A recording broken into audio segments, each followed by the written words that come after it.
So tomorrow is day 7.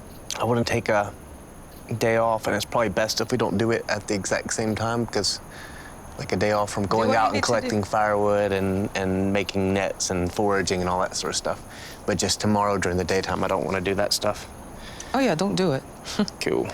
You know, I'm a spiritual person, and I really like to observe the Sabbath, and so every 7th day, I'm gonna have a day of rest while I'm out here.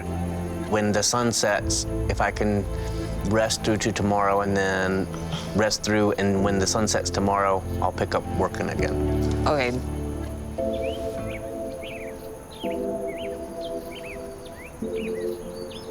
Dear Lord, thank you for this morning.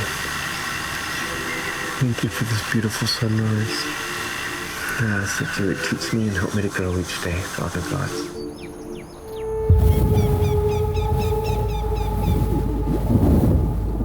You hear that? Mm-hmm. I'm gonna grab firewood before it rains. Okay.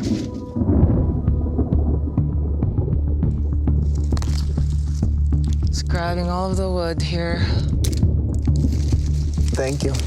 I appreciate it. Andrew wanted to just take a 0 day, like literally doing nothing, and I'm totally down for that. He's been really working a lot this past few days, so it's much needed. You good there, Andrew? Mm-hmm. Atta girl, good job. Thanks. Oh gosh. So the rain just started. This is probably the hardest rain we've had since we've been here. Whew, it's cold. Don't want water to start flowing down on our stuff. I may have to bust out some canals just in case. It's your rest day, dude. I was not planning to do any work today, but it says in the Bible that the Sabbath is made for man, man isn't made for the Sabbath. And so you can do work on the Sabbath when it's necessary.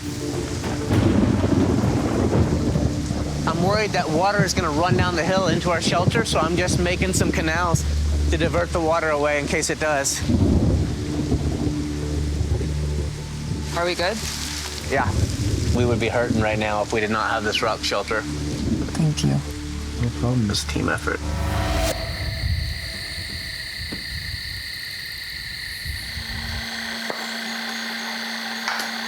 I feel like something's walking around. Distraction.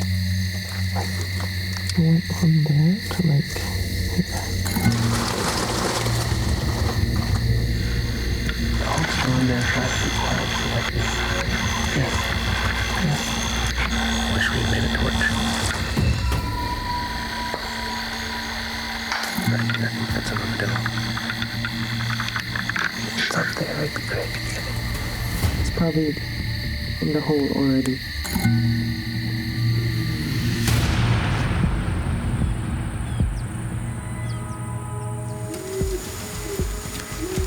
It's early in the morning. I just got up. Now I'm gonna go check and see if there's any sign of that armadillo. I'm really hoping I can get us some food today. I'm sick and tired of not having any big meat. I want something. Hey, Risa, What? we've got the main hole right down there. We have a possible second hole. I think it's unlikely back there. So why don't we go ahead and plug one of them completely, and we'll both be in this area. You could try to trap them, which I'm not sure is really gonna work. The Ache would not use deadfalls. They do all of their hunting actively. So let's try to smoke out an armadillo. Okay.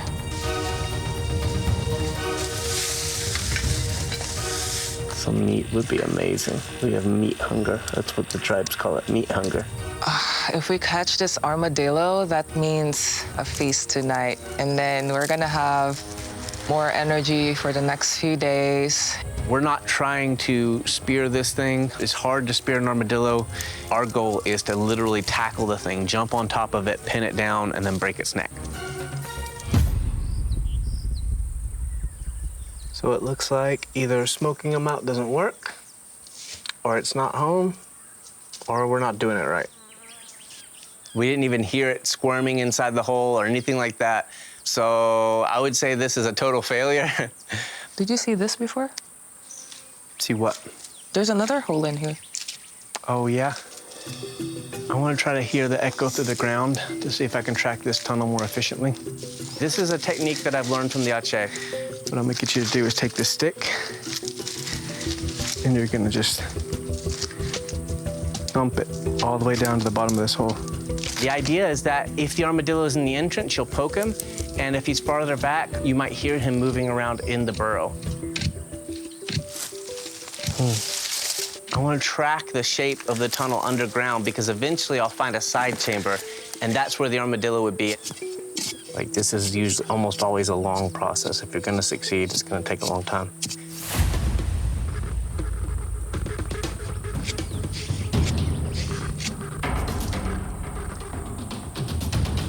I have seen the Ache catch tons of armadillos doing this. It's just a lot of energy you had to put right now here. Yeah. We don't even know if it's at home right now. You hear it? No. Not on the chamber. It's okay, you tried. Yeah. Hold on, don't move. I saw a lizard. Get him, get him, get him. Did you get him? Yes! I caught a lizard! Oh, great. That's awesome. Whew. I feel so good right now. Yeah, man, I'm impressed. You did an awesome job. Catching the lizard felt amazing because, like, we've been trying to get a piece of meat or something. I know it's small, but then it's certainly helpful to, like, just have a bite of something.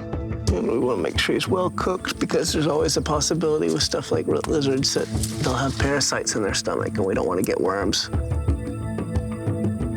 How does it taste? This makes me happy, that's all. You haven't had meat in a while. You know what we need? We need a fish basket. During the past 9 days, Riza and Andrew have only consumed around 300 calories between the two of them. Every movement is just tiring. So really have to think what you need to do for the day and not just do any random stuff. We're really dying to get back to that river and try to get some of those fish.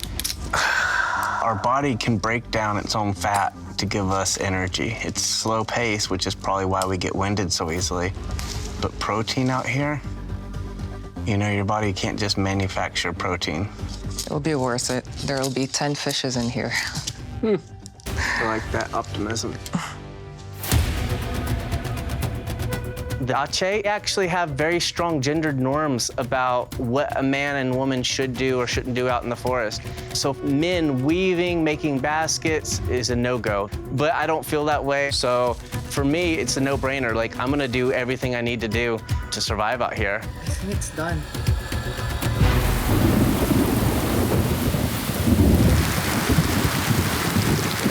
So it is pouring down rain again. We might have to bring some more wood in. Ooh, this water's cold.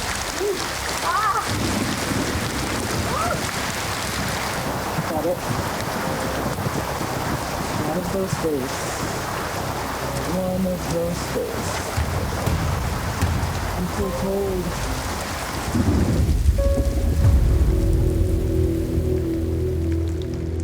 Just seems to be barely sprinkling now. We've got good cloud cover. How do you feel? Should we go ahead and go?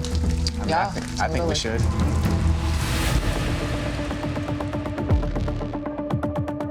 It's gonna take some trial and error to figure out a comfortable way to carry this thing. Even though it's a mile hike, we're really dying to get back to that river and try to get some of those fish. We haven't had any significant protein since day 5, and at this point, our bodies really need this. You know, we've got to find some more substantial food to get us through this challenge. Wow, so much water.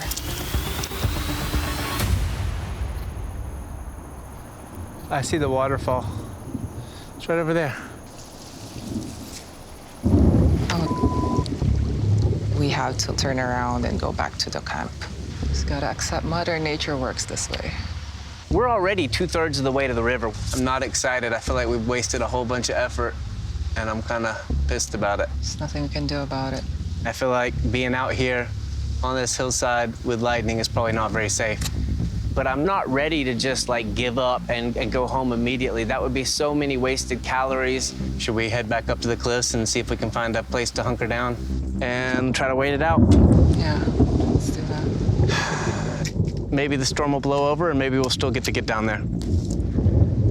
Being out on this hillside, there's not a whole lot of things that are taller than us around. So our odds of getting struck by lightning are higher than normal. At least in here, if thunder strikes, it's gonna hit the top of these rocks and dissipate instead of coming down and getting us. I think we just need to like head back. I'm just kind of worried that the thunderstorm will stay like all night. It's cold, no shelter, no fire. We're gonna get sick, hypothermia. We can get medically tapped out because of that. And there's always another day. Let's not die here.